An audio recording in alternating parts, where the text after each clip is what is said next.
Alright, this is Sammy again with Comp 4601. This is Lab 5. Let's run it, and we're going to take a bit of an L. So it's going to still try to crawl the web for the fruits, but this time I'm not going to add it to the database because I've already got the database. But it's going to then attempt to put it into an adjacency matrix. I have made one change to how it crawls it, and before I wasn't actually getting the outgoing links. Now I'm actually getting the outgoing links to actually do the page rank. And as you can see, there is something that has gone horribly wrong. And that is that it's not calculating the page rank quite as you'd expect. You can see, for example, N1 is not number 1. It's actually number 2, for example. Although their values are slightly close, but that's just a coincidence. There's something terribly actually wrong here. Because you can see, for example, like N0 is like supposed to be 0.01, but here it says it's 0.27. Everything is basically wrong with how it's calculated, and at this point I'm not quite sure why. But to not lose every single point, let's go through what exactly I have done. So it all starts kind of on the drain function. So you can see I'm not dbifying anything, I'm not indexing anything because we've already done that before. And we're going to this function PageRank, are passing in the result, which is just basically all the pages.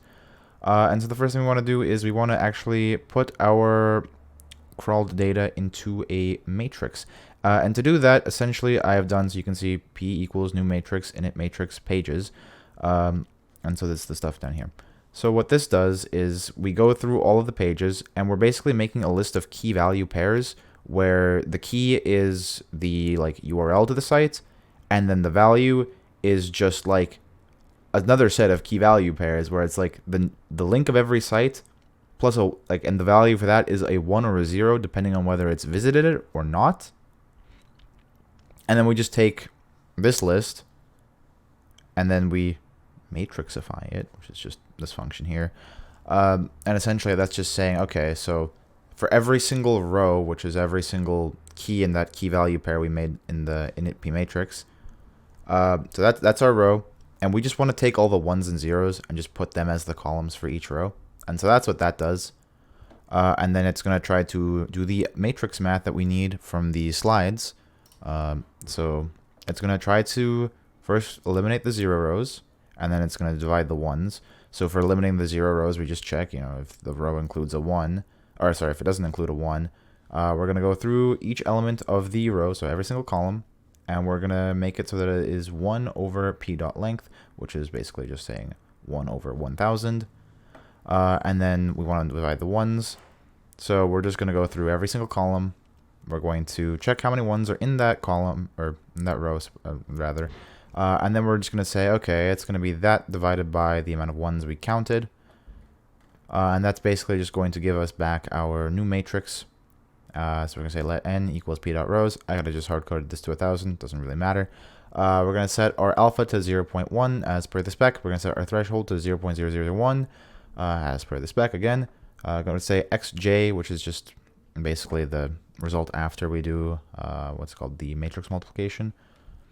We're going to take the matrix p. We're going to say 1 minus a times p, and then we're going to take a over n, and we're going to add it to every single element of p. And then we are going to, okay, so this one you can ignore for now. So this is actually really the next step. This is just saying, yeah, we're going to go through like in the PageRank example, except now it's a while loop. We're just doing the calculation for the norm, and if we get through the threshold, we exit, and we print everything. Like I said, everything is wrong, so that kind of sucks. But there is, and this is where this part that I ignored earlier comes in.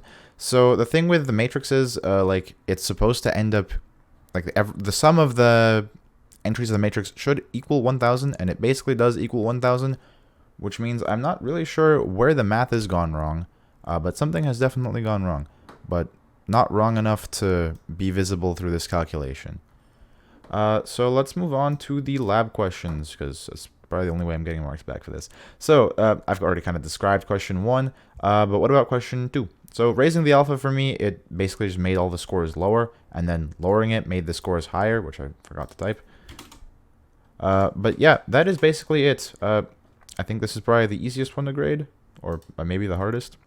Doesn't really matter. Have fun or something.